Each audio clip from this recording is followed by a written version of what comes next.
ঘুম থেকে উঠেই ফ্রেশ হয়ে রান্নাঘরে চলে আসতে হয়। বছরের শুরু কিংবা শেষ দিনের অর্ধেকটা সময় কেটে যায় রান্নাঘরেই। আর বছরের শুরু বলে যে দিনটা একটু অন্যরকমভাবে কাটবে সেটাও নয়। সাংসারিক জীবনে আমাদের অনেক রকম প্রবলেম থাকে, আর তার মধ্যে থেকেও সবসময় সব কিছু হয়ে ওঠে না। ঠিক তেমনটা আজকে তোমার দাদাভাইয়ের ছুটি আছে বুধবার, বছরের প্রথম দিন 1 জানুয়ারি 2025। তবুও আমাদের কোনো রকম প্ল্যানিং নেই, কারণ বাড়িতে টুকটাক এটা ওটার মধ্যে এমনভাবে ব্যস্ত যে কারণে বাড়ি থেকে বেরোনোর মতো সময় সুযোগ কোনোটাই হবে না। তবে চেষ্টা করছি বাড়িতেই নিজেদের মতো করে কাটানো, ও বাড়িতে আছে এটাই যথেষ্ট। সকাল সকালে যে ঘুম থেকে উঠে ফ্রেশ হয়ে রান্নাঘরে চলে এসেছি, রান্নাবান্না ওইদিকে বসিয়ে দিয়েছি। আর এই আলুটা গতকাল নিয়ে এসছে বাজার থেকে, তাই বালি থাকে প্রচণ্ড, নতুন আলুতে তোমরা সবাই জানো। সেটাই ভালো করে একটু জল থেকে ধুয়ে তুলে রাখলাম, আর ওইটা একটা ঝুড়ির মধ্যে করে নিচে আবার গামলায় দিয়েছি। আর জলটা খুব সহজেই ঝরে যাবে, আর রোদ্রেও দিয়ে দেবো একটু পরে। এদিকে আমি করব আলু ফুলকপি দিয়ে একটা নিরামিষ সবজি, সবজি বলতে একটা তরকারি শুকনো শুকনো, আর তার সঙ্গে বাঁধাকপির ঘন্ট। এবার বাঁধাকপির মধ্যে আমি একটু মটরশুঁটিও দেবো, তবে দাদাভাইয়ের খুব পছন্দের, জানো তো। গতকাল ছিল পিকনিক, অনেকটা রাত করে বাড়িতে ফিরেছি, আর আজ সকালবেলায় উঠতেও লেট হয়ে গেছে। আর ঘুম থেকে টাইম মতো না উঠতে পারলে দেখবে ঠিকঠাক কাজের কোনো এনার্জি পাওয়া যায় না, মানে কোনটা ছেড়ে কোনটা করব বুঝে উঠতে পারছি না। তবে না, ভিডিওটা এডিট করতে আমার অনেকটাই লেট হয়ে গেল। আর 4 তারিখ তোমরা ভিডিওটা দেখতে পাচ্ছ, তবে এটা ছিল সেই 1 জানুয়ারির ভিডিও। এই 3 দিন শরীর খারাপ তো ছিলই, আর তার মধ্যে অনেক রকমের প্রবলেম ছিল, তাই আর ভিডিও করা হয়নি আর এডিটও করা হয়নি। যাই হোক, রান্নার প্রিপারেশন নিচ্ছি। আর নতুন বছর একটু নতুনভাবে কাটানোর চেষ্টা তো অবশ্যই করব, দেখা যাক কি হয় না হয়, সবটাই তো তোমরা দেখতেই পাবে। আর আমাদের বাড়ির পাশে কীর্তন শুরু হয়ে গেছে, হয়তো তোমরা ভয়েসে শুনতেও পাচ্ছ। আর সাইডে নয়েজ আসছে, কিছু করার নেই, না 3-4 দিন এরকম নয়েজ আসবেই। এর মধ্যে থেকেই আমি যতটুকু পারবো তোমাদের সঙ্গে শেয়ার করার চেষ্টা করব। আর এদিকে দেখো, আমার রান্নাবান্না কিন্তু কমপ্লিট হয়ে গেছে। আলু ফুলকপি দিয়ে একটা হালকা পাতলা ঝোল, আর তার সঙ্গে হয়েছে বাঁধাকপির ঘন্ট। তো এই হচ্ছে আজকের মেনু। আর এরপরে খাওয়া দাওয়া করে আমরা একটু বেরোবো কাজের জন্য। খাওয়া দাওয়া সেরে ঘরের সমস্ত কিছু গোছগাছ করে রেখে এ বাড়িতে চলে আসলাম। সকাল থেকে ভাই অনেকবার ফোন করেছে, ভেবেছিলাম একটু পরেই আসবো। সেই সকাল 6:30 থেকে ফোন শুরু হয়েছে, এখন মোটামুটি 10টা মতো বাজে। তবু আর একটু লেট করে আসতে চেয়েছিলাম, এতবার ফোন করেছে না এসে আর পারলাম না। আর তাছাড়া মিস্ত্রির সঙ্গে একটু কথা বলতে হতো, কারণ আমাদেরও ঘরের কাজ শুরু হয়ে যাবে খুব তাড়াতাড়ি। তবে মিস্ত্রি পাচ্ছে না, সেই ব্যাপারে একটু তোমার দাদাভাই কথা বলবে, আর ওই জন্যই আর কি একটু তাড়াতাড়ি করেই আসলাম। আজকে এই যে কাকাদের ভিত পুজো করা হচ্ছে, মানে আজ থেকেই ঘরের কাজ শুরু হয়ে যাবে, তবে আমরাও ইনাকে দিয়েই কাজটা করাবো। আর ইনি এখন অনেকগুলো কাজ অলরেডি ধরে ফেলেছেন, তো সেই জন্য আমাদের একটু লেট হবে। এই কাকাদের আর কি ঘরের কাজ একটু এগিয়ে গেলে তারপরে আমাদেরটা শুরু করবে, তো সেই ব্যাপারে একটু কথাবার্তা বলছিলাম। তো যাই হোক, এখানকার ভিত পুজোটা ভালোই হয়ে গেছে, আর ঘরের কাজও অলরেডি শুরু হয়ে গেছে। আমি যেহেতু 3-4 দিন পর আজকে তোমাদেরকে ভয়েস ওভার করছি, তো সেই জন্য পরে তোমরা দেখতে পাবে আরও অনেক কাজ হয়েও গেছে। আর বাড়ির অবস্থা যে এখন এতটা খারাপ, পুরো বাড়ি এখন ভাঙচোর, এখানে ইট, এখানে পাথর, এখানে বালি, এখানে সিমেন্ট, মানে এরকম একটা অবস্থা, মানে হাঁটারও জায়গা নেই। সবার ঘর যখন একবারে ভাঙা হচ্ছে তখন জায়গার তো প্রচণ্ড অভাব হয়ে গেছে। কি করব, তবুও ঘর বাড়ি করতে গেলে এরকমটা সবার বাড়িতেই হয়, কিছু করার নেই। একটু ভালো কিছু করতে গেলে এখন এরকমটা সহ্য করতেই হবে। আর আমাদেরও এদিক ওদিক করে অনেক ঘর সরানোরা করতে হচ্ছে, তার সঙ্গে টিউবওয়েল দিতে হবে, আরও বিভিন্ন রকমের কাজ তোমরা সব ভিডিওতে দেখতেই পাবে। তো যাই হোক, আমি ভয়েস ওভার করতে করতে না প্রচণ্ড হাঁপিয়ে যাচ্ছি। আর এই জাস্ট রান্নাবান্না করে আসলাম, আর এখনই ভয়েস ওভার করছি। ভিডিওটা আমি এখনই এডিট করে আপলোড দেবো তোমাদেরকে। আর এরকমটাই হচ্ছে, মানে 3-4 দিন হয়ে গেছে মাঝখানে ভিডিওটা করে রেখেছি, তবুও এডিট করতে পারছি না, মানে এতটাই ব্যস্ত। বাড়িতে সব লোকজন আসছে, আর আমারও এদিক ওদিক করতে করতে আর হয়ে উঠছে না। তাই ভাবলাম যে না, এভাবেই তোমাদেরকে যতটুকু পারবো আমি শেয়ার করব, এবং যেভাবে পারছি সেভাবেই ভয়েস ওভার করছি। তো চলো, তোমরা ভিডিওটা কন্টিনিউ দেখতে থাকো।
খুব ভালোভাবে পুজোটা হয়ে গেছে, আমরা প্রসাদও খেয়ে নিয়েছি। আর এবারে চলে আসলাম আমাদের সাইডে।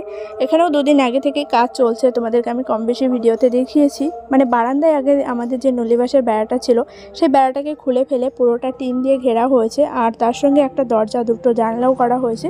সবটাই তোমাদেরকে পরে ভালো করে দেখিয়ে দিচ্ছি। আর এই যে সাইডে যে ছোট ঘরটা ছিল, আগে আমি থাকতাম, তারপরে আমার বিয়ে হয়ে যাওয়ার পর আমার দাদা থাকতো। আর এখন হবে এটা রান্নাঘর। কিছু করার নেই, জায়গা যেহেতু খুবই অল্প, তার মধ্যেই সবটা করতে হচ্ছে। আর সেই জন্য ঘরটাকে ঘুরিয়েও নেওয়া হলো, আর না হলে ওখানে টিউবওয়েলটা দেওয়া যাচ্ছিল না, মানে জায়গা এতটাই অল্প ছিল। তো এখন ঠিকঠাকভাবেই আর কি পজিশনটা করে নেওয়া হচ্ছে। আর আগে যেহেতু সবাই একসঙ্গে ছিল, লোকজন কম ছিল, সেভাবে হয়ে যাচ্ছিল। আর এখন সবাই সবার মতো করে আলাদা হয়ে গেছে। তো এখন সবার পজিশনটা ঠিকঠাক করে নেওয়ার জন্য বাড়িঘর এভাবে ভাঙচুর এদিক ওদিক করে সবটা ঠিক করা হচ্ছে। তো আস্তে আস্তে তোমরা দেখবে বাড়ির পুরো লুকটাই চেঞ্জ হয়ে যাবে, এবং সবটাই আমি তোমাদের সঙ্গে আস্তে আস্তে শেয়ার করব। আর এই হচ্ছে মিড সেলফ, যেটাকে পেছনের প্লাইটা খুলে এখানে একটা টিন দেওয়া হচ্ছে, আর একটু ভালো ধরনের টিন, যাতে অনেক দিন টিকে যায়। আর এমনি মিড সেলফটা ভালো, এটাকে কালার করতে হবে, তার জন্য আমি কালারও নিয়ে এসেছি। হ্যাপি নিউ ইয়ার, নতুন বছরের নতুন একটি ব্লগ নিয়ে চলে এলাম। সকাল ঠিক 8টা বাজে, এখনই জাস্ট বেরোবো, রেডি হয়ে গেছি। সকালে বাসি কাজকর্ম সেরে রান্নাবান্না কমপ্লিট হয়ে গেছে। আর তোমার দাদাভাই ফ্রেশ হতে গেছে, ও আসলে ওকে খাবারটা দিয়ে দেবো। আর এদিকে এই যে আমার ব্যাগ গুছিয়ে নিয়েছি। আমার কাজটা শুরু হবে 9:30 থেকে, আর এখন যেহেতু 8টা বাজে, তোমার দাদাভাইয়ের সঙ্গে যদি না যাই একটু পরে হয় আমাকে সাইকেল নিয়ে যেতে হবে, নাহলে গাড়ির জন্য ওয়েট করতে হবে। এবার আমাদের এদিকে কাজ হচ্ছে, গাড়ি তো সেভাবে সবসময় পাওয়া যায় না, তাহলে সাইকেল নিয়ে যেতে হবে। তাই ভাবলাম যে ওর সঙ্গেই তাহলে চলে যাই, আর তারপর 9:30 থেকে আমি আমার কাজে বসে পড়বো। তাই জন্য আর কি রেডি হয়ে নিলাম। এই যে ওর জামা প্যান্ট এখানে বের করে রেখেছি, ও আসলেই ড্রেস পরে নিয়ে বেরোবে। আশা করছি নতুন বছরটা তোমাদের সবার জন্য ভালো কাটবে, এবং আমার জন্য আমি ভগবানের কাছে প্রে করবো যেন নতুন বছরটা নতুনভাবে সব কিছু হয়। তো চলো এখন থেকে ব্লগটা স্টার্ট করলাম, সঙ্গে থেকো। সারাটা দিন কী করি সবটাই তোমাদের সঙ্গে শেয়ার করব। বাড়িতে যাওয়ার পথে দাঁড়িয়ে পড়লাম, এখান থেকে অনেকটা পরিমাণে রুই মাছও নিয়ে নিয়েছি দুবেলার জন্য। এখন তোমরা শুনতে পাচ্ছ কীর্তন হচ্ছে, তবে ভিডিওটা যেহেতু 2 দিন আগের, আর সেই জন্য একটু বেশি পরিমাণে মাছটা নিয়েছিলাম। কারণ আমাদের এখানে যখন থেকে কীর্তন শুরু হয় তখন থেকে 4 দিন মতো একটানা নিরামিষ খাই আমরা প্রত্যেকেই, মানে আমিষ জাতীয় কোনো খাবার কেউই খায় না। তো সেই জন্য একটু আগে থেকেই মাছ মাংস এটা খেয়ে নেওয়া হচ্ছে। আর এখন যেহেতু কীর্তন শুরু হয়ে গেছে, এখন আমাদের পুরোপুরি নিরামিষই চলছে। গেছিলাম ব্যাংকে, কাজ মিটিয়ে যাচ্ছি এখন বাড়ির দিকে। আর রাস্তায় একটু দাঁড়িয়েছি, ওই যে কাকা ওরা ওইদিকে একটু গেল, কারণ এখানে হচ্ছে কাকাদের জমি, ফসল দেখতে গেল কেমন কী আছে না আছে, কী করতে হবে। তো তাই জন্য ভাবলাম এখন তোমাদের সামনে একটু আসি, ক্যামেরাটা অন করি। আর এখন সোজা বাড়িতে যাব। বাড়িতে তো মিস্ত্রি কাজ করছে, তারপর দুটো লোক নেওয়া হয়েছে মাটি কাটার জন্য, সবটাই তোমাদের সঙ্গে শেয়ার করবো। বাড়ি ঘরের এখন খুবই বাজে অবস্থা। এই যে কাকাটা চলেও এসছে। তো চলো এখন ক্যামেরাটা অফ করবো আর সোজা বাড়ি থেকে যাবো। কি সুন্দর, আর কোনো কাছে পাবে না। হ্যাঁ এখন তো দেখাই যায় না এইসব, বাবা প্রচুর।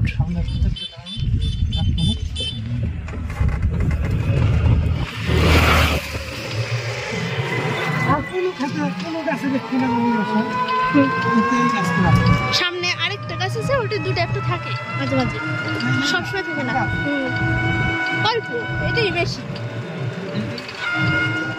একটু ব্যাংকের কাজে গেছিলাম, আর সেখানকার কাজ কমপ্লিট করে এখন ফিরছি বাড়িতে। যাওয়ার পথে তোমার দাদাভাইয়ের ওই যে ফ্যাক্টরিটা দেখা যাচ্ছে, পাশ দিয়েই রাস্তাটা, তো তাই জন্য ভাবলাম তোমাদের সঙ্গে একটু শেয়ার করি। আর এই যে এখানে ওরা কাজেও এসছে, তবে আমি এখান থেকে কিছুই দেখতে পাচ্ছিলাম না, হয়তো ভেতরে কোনো শেডে কাজ করছিল। ভাবলাম তোমাদেরকে দেখাই, তাই জন্য ক্যামেরাটা অন করলাম। তো এখন ঝটপট বাড়িতে যাব, আর বাড়িতে গিয়েও না অনেক কাজকর্ম রয়েছে, যতটুকু পারবো অবশ্যই তোমাদের সঙ্গে শেয়ার করব। বাড়িতে এখন সব ভাঙচুর শুরু হয়েছে, এত বাজে অবস্থা না এখন বাড়িঘরে, কি বলবো। চলো বাড়িতে যাই আর তোমাদেরকেও দেখাই। ব্যাংকের কাজ মিটিয়ে বাড়িতে এসেছি 12টার দিকে। তারপর থেকে বাড়িতেই টুকটাক কাজে অনেক ব্যস্ত ছিলাম, ক্যামেরাটা অন করা হয়নি, ধুলোবালির কাজ। আর ক্যামেরাটা যে সেট করে করবো, মানে ওই জায়গাটা এত অসমান, ক্যামেরাটা সেট করার মতো কোনো পজিশনে ছিল না। তাছাড়া টুকটাক কাজ, এখানে দৌড়াতে হচ্ছে ওখানে দৌড়াতে হচ্ছে, মানে ক্যামেরা যে এক জায়গায় রেখে আমি স্থিরভাবে কাজটা করবো সেরকম কোনো কাজ না। তাই জন্য আর তোমাদের সঙ্গে শেয়ার করতে পারিনি। আর এখন এই যে গাছ থেকে একটু লঙ্কা তুলে নিচ্ছি, বোন পেয়ারা মাখা করবে। হ্যাঁ, বোন পেয়ারা মাখা করবে, ওই জন্য একদম গাছের টাটকা। আর এই লঙ্কাগুলো এত ঝাল, কাকিমাদের গাছ থেকে এই যে তুলে নিলাম 4টে লঙ্কা, কাসুন্দি, টমেটো সস, তারপর লঙ্কা, ধনে পাতা সব কিছু দিয়ে লবণ, চিনি, পেয়ারাটা খুব সুন্দর করে মাখা করবে। আর এখন বসে বসে খাবো। মা আবার উঠোনটা লেপেছে। বাড়িঘরের এত অবস্থা খারাপ, বাড়িঘরে কাজ হলে যা হয়।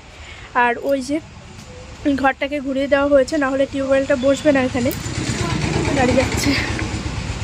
চুলটা এখন আসতে আমি সময়ই পাইনি, স্নান করলাম একটু আগে, জামা কাপড় কেচে দিয়েছি, উঠোনটা লেপা হয়েছে। উঠোনে প্রচণ্ড ধুলোবালি ছিল। আর ওই ঘরটা ওইদিকে ঘুরিয়ে দেওয়া হয়েছে, তার কারণ ওই ঘরের ওই গ্যাপটাতে একটা টিউবওয়েল বসানো হবে, না হলে জায়গা নেই। এবার উঠোনে মাঝখানে তো আর টিউবওয়েল বসানো যাবে না, তাই ঘরটাকে ঘোরানো হলো। এই হচ্ছে ব্যাপার। তো ব্যাগটা মানে তোমাদেরকে একবার ভালো করে দেখিয়ে দিচ্ছি। এনে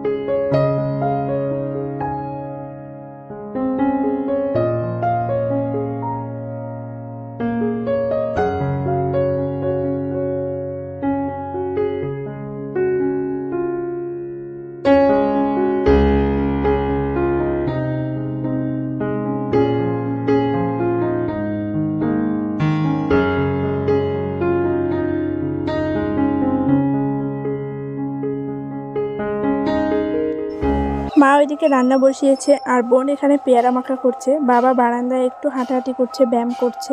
ঠাম্মাও চেয়ারে বসা, আর আমি, কাকিমারা সবাই ক্যামেরার পেছনে আছি।